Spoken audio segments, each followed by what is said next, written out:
Los Angeles. The same Californians who had to flee from huge wildfires in recent months now have to handle hard rains that bring another type of danger.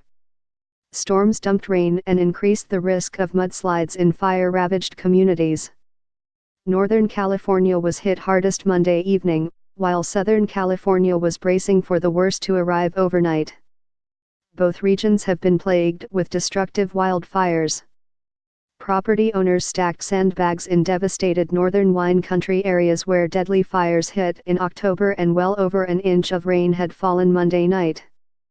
To the south in Santa Barbara and Ventura counties, evacuations were called for over 20,000 people in neighborhoods below hillsides laid bare by the state's largest wildfire in modern history. Mud and debris flows were a serious threat. Creeks that normally would be dry would turn into raging rivers of mud and debris and large rocks and trees, said Robert Lewin, director of the Santa Barbara County Office of Emergency Management. These can be quite damaging. They'll destroy roads, they'll take out homes. In the foothills above Seaside Carpinteria, about 220 students and 60 faculty members were riding out the storm at the college preparatory Kate School instead of evacuating as they did before, when the fire incinerated surrounding vegetation.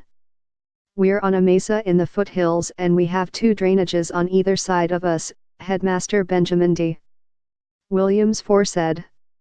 Williams expected those canyons would fill with runoff but decided the school's campus would be safe after discussions with county officials.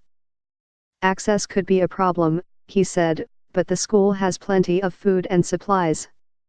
We see worst case a couple of days," he said. "We certainly have enough to satisfy everyone for the remainder of this week."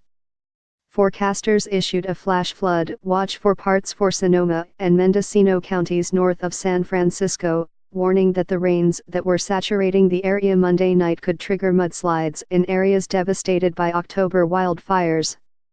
The blazes leveled entire neighborhoods, killing 44 people and destroying more than 8,900 homes and other buildings.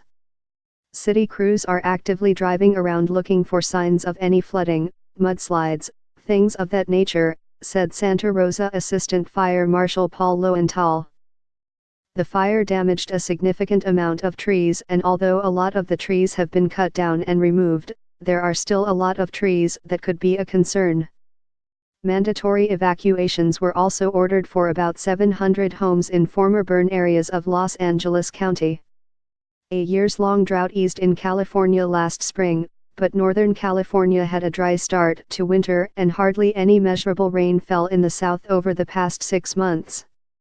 The extremely dry conditions and high winds last year led to some of the most destructive blazes on both ends of the state.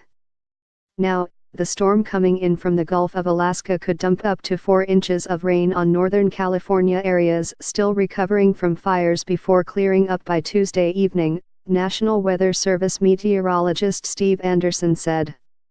"Everything is soaking into the ground at this time, but if it gets very heavy, it could trigger a flash flood warning," Anderson said.